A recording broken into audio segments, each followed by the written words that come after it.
Bom dia a todos, bom dia a todas, bom dia para você que nos assiste pela Pop TV em Sobradinho e Porto Alegre. Sejam todos muito bem-vindos e bem-vindas a mais um ICL Mercado Investimentos.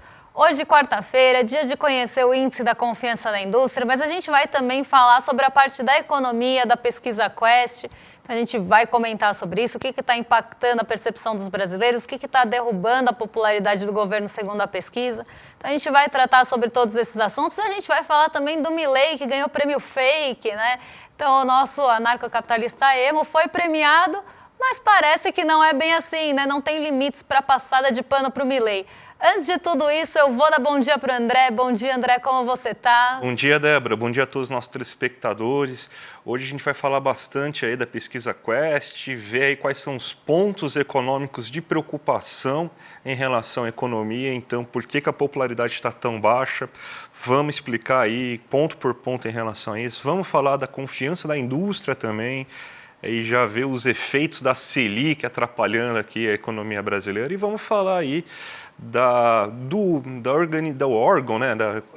Como que eu nem lembro qual que é o nome da porcaria do negócio aí que acabou premiando o Milei lá, porque nunca eu tinha ouvido falar disso aí, mas a mídia deu repercussão como se aquilo fosse uma coisa séria. A gente vai inclusive desmistificar essa organização aí que não representa ninguém, né? Ele basicamente ganhou um prêmio assim, bem fake. Mas antes de tudo isso a gente pode passar para a nossa agenda, né, Bora? Tem bastante coisa hoje aí para a gente comentar. Então, o que o nosso telespectador vai enfrentar nesse dia de hoje? Bom, hoje, antes da abertura, a gente já teve balanço da Bimbev e tem também balanço da Stellantis na Itália. Então, um dia mais voltado aí no início da manhã para os balanços corporativos. Além disso, na Alemanha, às 4 horas da manhã, saiu o índice de confiança do consumidor.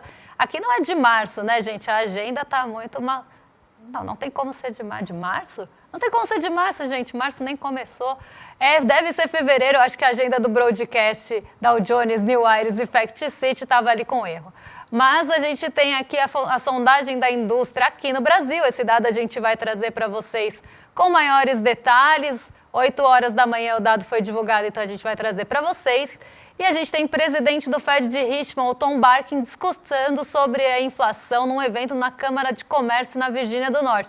Esse dado deve ficar um pouco mais aí na atenção, isso já aconteceu, deve estar ainda acontecendo, mas sempre que a gente tem um dirigente do Fed, ainda mais falando de inflação, isso ganha uma relevância maior nesse cenário de incerteza que a gente tem em relação à política monetária dos Estados Unidos.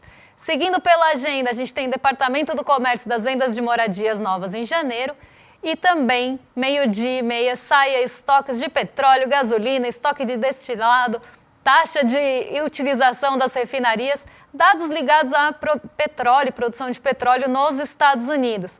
Então, a gente tem esse dado também que deve ganhar um pouco mais de relevância. Os dados de estoques de petróleo por lá, eles estão ganhando mais espaço, justamente porque o petróleo também está ficando mais na centralidade, também está ganhando mais espaço nos Estados Unidos. Isso deve ser amplamente acompanhado. Tá? E depois a gente tem o presidente do Fed de Atlanta, o Rafael Bostic, discursando numa conferência anual do Instituto Urban Land, 14 horas. E aí é o que eu sempre falo, né? Isso aparece na agenda porque as pessoas tentam buscar sinalizações. Por mais que ele vai falar sobre outras coisas, provavelmente, o mercado está sempre atento, sempre buscando sinais de condução de política monetária. Então, nossa, engasguei aqui uma pastilhinha, pelo amor de Deus.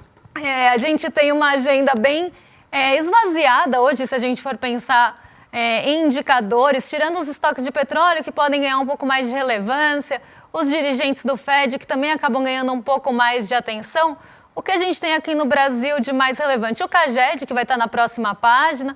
O mercado já reagiu ao CAGED, embora ele esteja sem horário, aí ele é divulgado ao longo do dia. Boa parte dos dados do CAGED já foram divulgados. O CAGED mostra a abertura de vagas formais aqui no Brasil. Então, gente, eu vou ter que beber uma aguinha, porque senão não vou chegar até o fim da agenda. Mas ele mede aí as vagas formais da formação de vagas. Nossa, formação de vagas formais. Vocês entenderam? Criação de vagas formais aqui no Brasil. E aí o mercado já está reagindo porque veio muito acima do esperado. E adivinha, o mercado não gostou, o mercado já tinha reagido a isso. E aqui também tem Tesouro, mas só no fim da tarde, do meio para o fim da tarde, Tesouro com o relatório mensal da dívida pública. Esse também pode ganhar um pouco mais de relevância. Hoje, depois do fechamento, tem balanço da Nvidia, que também pode ficar aí bem na centralidade da discussão e deve ganhar muita atenção do mercado financeiro. Só uma coisa que você falou da questão do índice de confiança do consumidor na Alemanha. A Alemanha realmente faz o índice de confiança para o mês seguinte. Eles fazem a projeção. É que nem se fosse a questão. Se fosse uma prévia. É que nem se fosse a expectativa, sabe? Que a gente tem aqui no nosso. A expectativa para o próximo mês, que é a principal medição que eles fazem. Então, é isso que... Por isso agora faz sentido. Agora faz. Só para o nosso telespectador não ficar assim tão perdido, né? Até eu fiquei perdida. É normal, fique tranquilo. É pré-carnaval, gente. A gente já está naquele clima aí, esperando aí a sexta-feira, mas ainda é quarta-feira. E quem também aí deve estar esperando o carnaval para dar uma esfriada na cabeça é o Lula e os seus ministros, porque a popularidade não está muito boa, né? 90% da população de 8 estados vê alta nos preços dos alimentos e a popularidade aí está derretendo, né? E a gente tem muito de questão econômica afetando, né, a popularidade do governo Lula. A gente tem aqui, né, pegou alguns prints para vocês observarem, né, algumas telas para vocês verem como que está andando a popularidade aí do governo Lula. Vamos pegar nos últimos 12 meses, né, para você ver como que está. Você vê que praticamente quase todos os estados, acho que todos os estados aí mostrando piora, né? Em São Paulo saiu de 42% para 52% e piorou, Minas Gerais de 45% para 59%, Rio de Janeiro 60% acho que piorou, Bahia de 30% para 50%, um estado importante aí para a base governista, então muita gente achando que piorou. No Paraná, de 49% para 51%, Rio Grande do Sul, 56% achando que piorou. Pernambuco, saindo de 27% para 51% de piorou. Goiás, 45% para 58% de piorou, né? Então você vê aí que o pessoal achando que de um ano para cá a economia piorou e a quantidade de pessoas que acham que a economia piorou é significativa, né? Mesmo com toda a evolução que a gente falou aí dos principais dados macroeconômicos que a gente viu, né?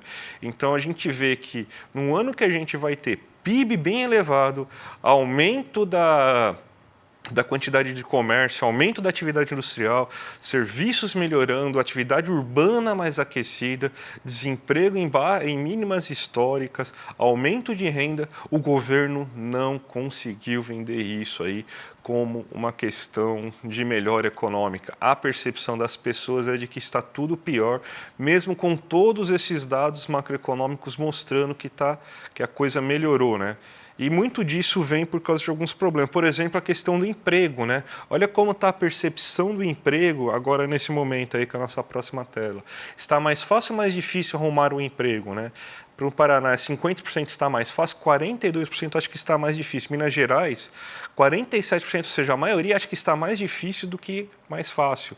Goiás, 48% a 44% para mais difícil. Rio Grande do Sul, 51% para 42%. São Paulo, 53% para 37%. Pernambuco, 63% para 30%. Bahia, 63% para 30%. Rio de Janeiro, 67% para 21%. Isso aí também é o fato de que o desemprego está baixo, então a gente está poucas vagas de emprego estão sendo formadas em alguns setores. A gente vê muita placa de procura de trabalhadores e tudo mais no comércio, mas a percepção é de que se eu sair do meu emprego atual vai ser difícil eu arranjar um novo emprego. Então a gente vê que realmente, sim, mesmo com tudo que está acontecendo, Débora, a percepção do brasileiro está muito mal. Tá bem ruim, né, a percepção do brasileiro em relação... será que é só problema de comunicação isso?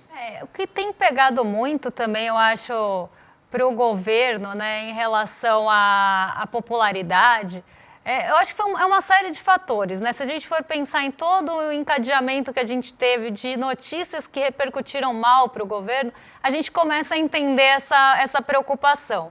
Então, se, por exemplo, a gente pega lá do passado, todos os momentos em que o governo teve que enfrentar ali, principalmente batalhas nas redes sociais, ele acabou saindo, eu diria, como perdedor mesmo da luta, né? Eu até já falei aqui que parece que a gente tem cada round ali uma nova luta e o governo está apanhando para engrenar, para conseguir também comunicar as suas coisas. E acho que esse é um dos pontos, né? Acaba que a notícia ruim, a notícia que parece mais ali caótica, né? Aquela visão de caos, ela acaba viralizando muito mais, espalhando muito mais do que outros aspectos mais positivos. As pessoas parece que elas gostam desse caos, né? E de alimentar isso e botar a lenha na fogueira. Por exemplo, se a gente pega lá a discussão das blusinhas, eu sempre vou usar esse exemplo porque, né, foi toda uma falta de comunicação de algo que já existia, depois ele é revisto. Na verdade, o que se fazia era uma burla, aí você revê, você bota o programa Remessa Conforme, aí o programa Remessa Conforme sai de cena e vota-se ali, né, no Congresso também para que volte a taxação dos importados com alíquotas diferentes, não aquela primeira que a gente tinha lá de 60%, mas dependendo do valor uma alíquota menor, mas ela volta e isso pesa no bolso. Eu acho que essa é a grande questão. Por mais que o brasileiro ele esteja com um desemprego menor, né? Então a gente está enfrentando um desemprego menor, a gente teve índices bons no ano passado, se a gente for pegar até de consumo, de renda, né? Não são indicadores ruins.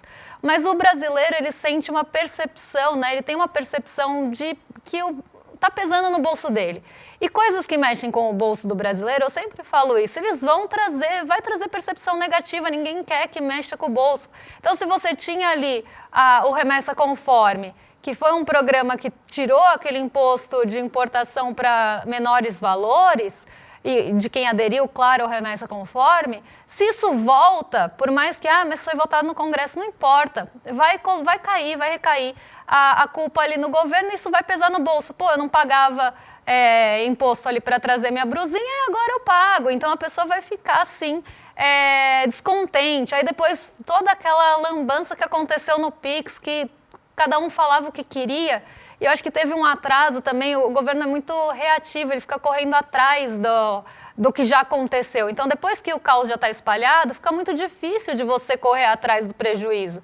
E aí também aconteceu tudo aquilo que também piorou a percepção. Pô, será que o governo...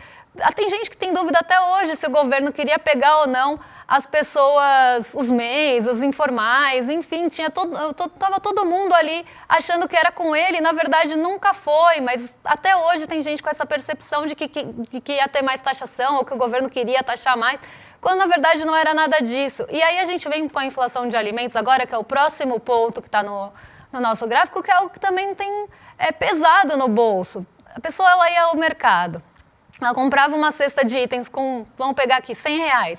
Ela vai ao mercado hoje, ela compra uma cesta menor com os mesmos R$100, ela vai falar, pô, piorou para mim. Pode ser que o desemprego esteja menor, pode ser que a renda esteja maior, mas para mim não melhorou, né? Eu estou sentindo que a minha inflação, mas meu bolso não acompanha esses preços, né? Quando a gente olha, por exemplo, cesta básica de São Paulo, ela consome 60% de um salário mínimo. Então, para uma pessoa que ganha salário mínimo, isso vai pesar bastante. Então, vamos ver aqui como é que está a percepção das pessoas em relação à piora no preço dos alimentos. Porque eu acho que essa é a grande questão. Eu acho que isso acaba pesando muito. Eu sempre falo que brasileiro tem todo o fator psicológico de inflação. E quando eu falo fator psicológico de inflação, não estou falando, a pessoa taxa, porque uma vez eu falei isso e falaram, a Débora está falando que não existe inflação, que ela é psicológica. Não é isso, eu estou falando do medo que se tem por conta da hiperinflação que a gente enfrentou nos anos 80. Então, a palavra inflação, ela assusta.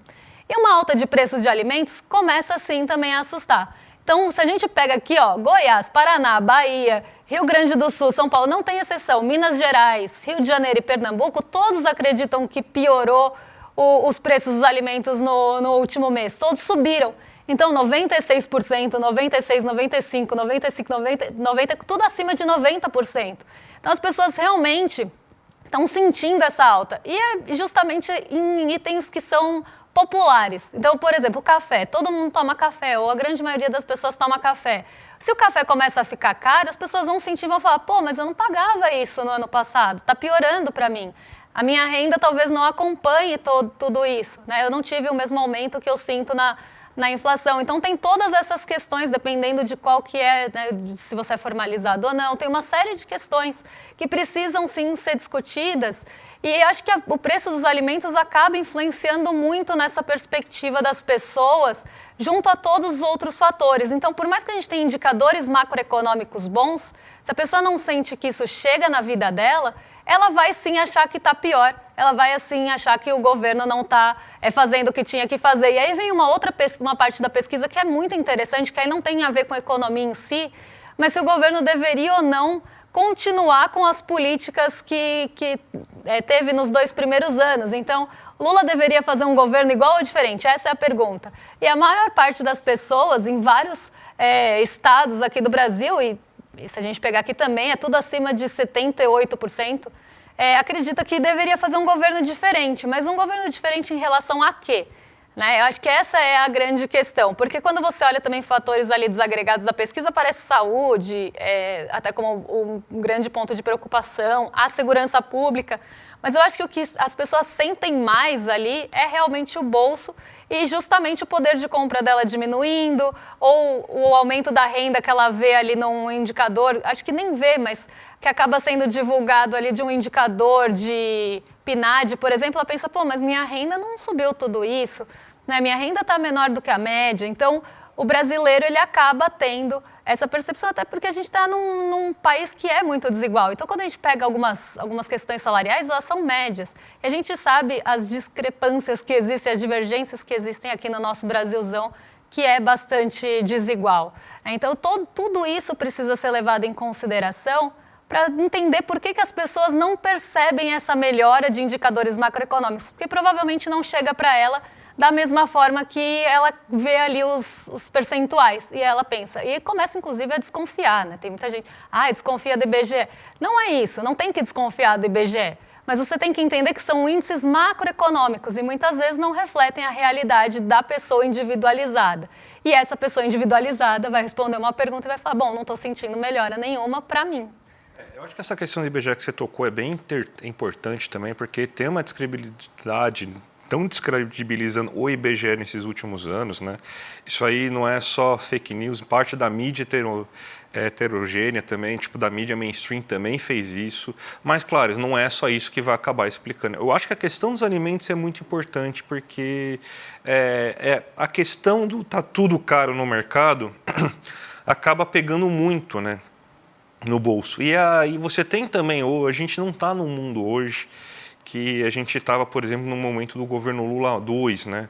Hoje, muito daqui, a pessoa, você pode perguntar, a economia está pior? Está pior. E como você está? Você está melhor? Estou melhor de vida. Mas por quê? Porque eu mereço, porque eu cresci. É fruto do meu esforço. Você tem essa lógica da questão da meritocracia, a gente vive num mundo, aí você vê quanta gente que compra coisa de coach, de quanto que você tem aí dessa lógica tipo, individualizante aí do mundo. Então, existe muito assim, mas você não está melhor do que você estava 2 anos atrás? Estou, mas é fruto meu. O governo só tentou me atrapalhar nesses anos me cobrando impostos. Então, você tem muito também dessa lógica que mudou, o governo não entendeu ainda dessa lógica que mudou, é importante ele entender isso. É importante ele ver aí que a questão dos alimentos, do preço dos alimentos, é também um fator importante. É também importante ele fazer com que as pessoas entendam qual que é a diferença de estar tudo caro e inflação, porque estar tudo caro você já é um resultado que vem aí desses últimos 5, 6 anos. Desde a pandemia, os alimentos vêm crescendo de preço consideravelmente por questões climáticas, por questões de guerra, por um monte de série de coisas. E a inflação é uma variação de um mês para o outro, de um ano para o outro, e parece que não se consegue explicar, né, essa diferença. Daí o cara vê que está tudo caro e fala, não, esse nível de inflação é mentiroso, porque está muito caro não sei o quê. Então acho que falta muito ainda, tipo, uma mudança, uma tentativa de mentalidade aí, diferente aí para uma melhor comunicação e conseguir melhorar também, assim, mostrar as coisas que melhoraram e também tem que resolver esse problema da questão do preço dos alimentos. Isso aí, eu espero que já seja até ponto pacífico, né, Débora? Exatamente. Ontem, né, vou até fazer um jabá, que eu vou fazer um mini marketing não programado, mas ontem, para quem faz parte aí do Investidor Mestre, a gente teve uma conversa muito legal justamente sobre isso.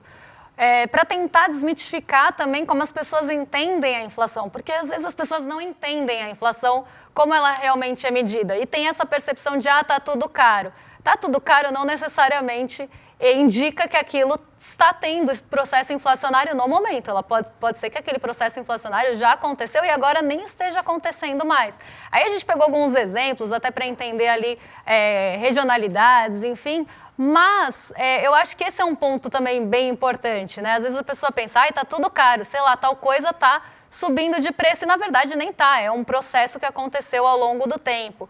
Então, essa questão eu acho que é mais uma questão nem tanto de inflação, claro que de inflação de alimentos acaba pesando por toda noticiário que tem em cima disso, né? Muitas vezes a gente vê até alarde, o preço do tomate, aí vai ver o peso do tomate individualizado ali, nos pesos e medidas do IPCA nem é tão alto assim, mas ele teve uma variação grande, né? Que é algo que a gente falou ontem bastante. Mas eu acho que essa percepção de estar caro é o que leva também as pessoas a pensarem, então eu acho que os alimentos estão subindo, que nem está ali na pesquisa, porque está caro, mas não necessariamente uma coisa está diretamente ligada à outra no presente. Pode ser que seja um processo que vem aí de outros momentos, eu acho que isso é muito importante. Mas a percepção de caro, né, você vê que o preço está mais alto, ele vai sim pesar no bolso dos brasileiros. Vamos agora falar do prêmio fake.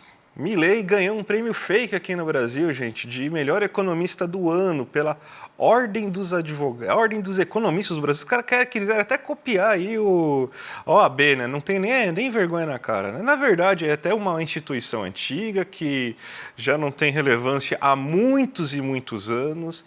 Ninguém nunca ouve falar dela, nunca faz nada aí para ninguém. Ela só aparece a cada um ano para a grande mídia aí destacar quem que foi o economista liberal preferido dela, que ela escolheu como presidente aí, como economista do ano. Então, eu vou até ler a nota da Associação Brasileira dos Economistas pela Democracia, que também é uma organização aí que tem muito mais membros, por exemplo, que a Ordem dos Economistas do Brasil. A Ordem dos Economistas do Brasil tem mais ou menos 50 membros. Só em São Paulo a ABED tem mais de 50 membros, para vocês terem uma ideia, né? E dentro da ABED você tem figuras importantes, você tem também representantes do COFECON, do CORECON. Então, também acaba sendo importante a gente fazer esse recado para já explicar. Esse prêmio aí que o nosso anarcocapitalista fraudador de criptomoedas recebeu, vale a mesma coisa que eu passar agora e dar um prêmio para a Débora aí de melhor Power Ranger rosa aí da semana por esse look que ela acabou de receber. Mas vamos ler a nota aí para todo mundo, para mostrar qual que é a insatisfação da ABED, que inclusive nós dois fazemos parte. A Associação Brasileira dos Economistas pela Democracia manifesta veementemente repúdio à decisão da Ordem dos Economistas do Brasil de conceder a premiação de economista do ano ao presidente da Argentina, Javier Milei. Essa escolha não apenas legitima um projeto econômico destrutivo e antidemocrático, como também relata uma preocupante adesão de uma agenda ultraliberal que compromete o desenvolvimento socioeconômico da América Latina. Milei tem conduzido a economia argentina por um caminho de desmonte do Estado, desregulamentação selvagem e ataque aos direitos sociais e trabalhistas, aprofundando a recessão, a desigualdade e a instabilidade econômica. A suposta estabilização da inflação amplamente exaltada por seus defensores nada mais é do que a repetição de políticas desastrosas de supervalorização do peso, historicamente responsável por sucessivas crises no balanço de pagamentos do país. Mais grave ainda é a submissão ideológica de Milei a políticas autoritárias e persecutórias de Donald Trump, evidenciando um alinhamento internacional com forças reacionárias que atentam contra a soberania nacional e ao direito dos povos. Ao premiar Milei, a Ordem dos Economistas do Brasil não apenas chancela esse projeto nefasto, mas também se distancia do compromisso que deveria ter com uma economia orientada pelo bem-estar social, pelo fortalecimento do desenvolvimento nacional e pela democracia. É fundamental destacar que a Ordem dos Economistas do Brasil não fala em nome dos economistas brasileiros, muito menos daqueles que defendem a preservação da democracia e a promoção do desenvolvimento com justiça social. A atual direção daquela entidade demonstra um claro oportunismo ao se apresentar como porta-voz dos economistas brasileiros, tentando legitimar políticas que aprofundam desigualdade e fragilizam a soberania nacional. A ABED reafirma seu compromisso com uma economia justa, inclusive e soberana, rechaçando qualquer tentativa de legitimar políticas que condenam os povos ao empobrecimento e à instabilidade. Ou seja, ele ganhou um prêmio que não vale nada por um bando de gente por um bando de cara que só fica se premiando lá, políticos, economistas liberais, que não tem representação nenhuma entre os economistas, não é o nosso conselho, não é o nosso órgão regulador, não é nada, é só uns caras que aparecem a cada um ano para premiar um liberal. Ano passado foi o Campos Neto e ele não pôde receber o prêmio porque, pasmo, o Campos Neto não é economista, agora estão tentando premiar o Javier Milei, que não é economista nem do Brasil. Ou seja, um bando de oportunistas que está tentando aparecer na mídia e tem mais voz aí, por exemplo, o Corecon, que o Cofecon, que é a própria ABED, que tem só em São Paulo mais membros que ele, mas já que é para passar pano pro ditadorzinho preferido aí, porque já dá, se o cara já está colocando o ministro do Supremo na canetada, já dá para falar que é ditador, né? Por menos a gente chamou de ditador outros presidentes da América Latina. Então, já que para passar pano para ditadorzinho da moda, eles aparecem, né, Débora? Pois é, eu acho que eu vou fundar aqui uma ordem qualquer, eu e você, eu vou falar que a gente é uma ordem. Estou fundando aqui, já fundamos, né, o Sindicato dos Economistas do CL, aí vamos ter uma ordem aqui qualquer, e aí a gente vai distribuir prêmios, o prêmio André me premia, e assim a gente vai. Mas não dá para levar isso nem a sério, né? Mas a mídia começou a repercutir porque para o Milei vale tudo, né? A gente sempre fala que o Milei está muito em voga, né? Ele está tipo na crista da onda, assim, da mídia tradicional. Tudo que, nossa, mas está caindo ali a inflação na Argentina, ao mesmo tempo que a pobreza está aumentando um monte, né? Está aumentando ali vertiginosamente na Argentina. Mas ele conseguiu entregar o superávit primário. Como? Né? A que custo? Cortando tudo e também jogando os argentinos cada vez mais para a pobreza? Mas cresceu. Cresceu com base em quê? Né? Cresceu com uma base de comparação horrível que estava antes. Então, assim, a gente precisa falar sobre isso, né? Porque o único prêmio que eu entregaria para o Milei, sei lá, é de faraó, por construir aí uma pirâmide financeira, que foi o que ele tentou fazer. Mas vamos chamar a nossa audiência aí para falar sobre a aula de ontem, né? Sobre o evento. A aula de ontem, né, Débora? Já tá aqui, ó. Segura aqui os prêmios, porque aqui, ó. O barulho foi eu, tá, gente? Perdão aqui, porque tem um prêmio aqui que a gente distribuiu ontem aqui, porque ontem a aula, gente, foi, para quem não viu a aula, foi sensacional, de histórico, de muita gente, milhares de pessoas viram, né, a aula ao vivo ontem. Eu lembro que na audiência lá tinha mais de 40 mil pessoas uma hora lá, quando a gente fica recebendo audiência dos outros programas também, do nosso, né, e mais de 40 mil pessoas, acho que chegou a 45 mil pessoas. Foi muita gente que viu a aula de ontem, né, para contar essa história aí da verdade sobre esses anos de chumbo, de como a família Paiva sofreu nesse momento. Essa entrevista que teve com o Marcelo e com a Vera Paiva, sensacional. E para quem quer ver a história de novo, ou para quem perdeu ontem, a gente está liberando o replay aí com nossos conteúdos aí. E lembrando aí que, já que como a gente sempre faz, né, quem vê o replay e também se garantir como membro do ICL aí como membro do ICL aí com a matrícula solidária, ganha tudo esses prêmios. Vamos começar a mostrar os prêmios, Débora? Olha, é prêmio pra caramba, hein? Acho que a gente vai até atrasar o rolê. É o livro da Juliana Dalpiva, O Crime Sem Castigo. Tem também o Ainda Estou Aqui, que, né, foi base aí do filme, motivou o filme também. Aqui Ainda Estou Aqui, do Marcelo Rubens Paiva. Esse eu não li ainda, eu li outro do Marcelo Rubens Paiva sobre o punk em São Paulo. Para quem não sabe, tem um livro sobre punk em São Paulo, eu estudei isso. A Vida Presta e Muito, aqui a Imã de Geladeira. Outro imã aqui, Ditadura Nunca Mais, é para deixar a geladeira bem estilosa aí, né?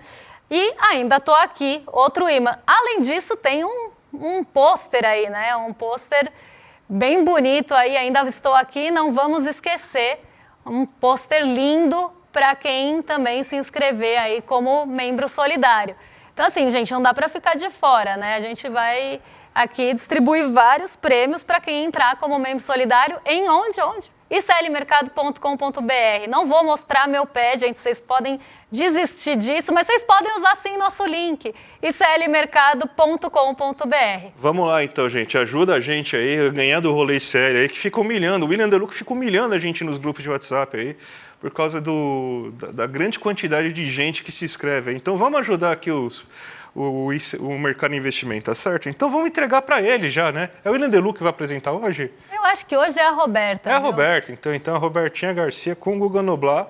Então agora vocês vão ver eles aí às 11h30 e a gente volta amanhã às 11 horas da manhã para trazer tudo. Amanhã é dia de pinagem, então tem coisa importante aí, desemprego, vamos ver o que está acontecendo, gente. E podem ficar tranquilos que eu não vou dar nenhuma mochilada em ninguém hoje, não vou jogar a mochila na Roberta, mas vocês estão agora em mais do que excelente companhia. Um beijão e até lá, pessoal. Até mais, gente. Tchau, tchau.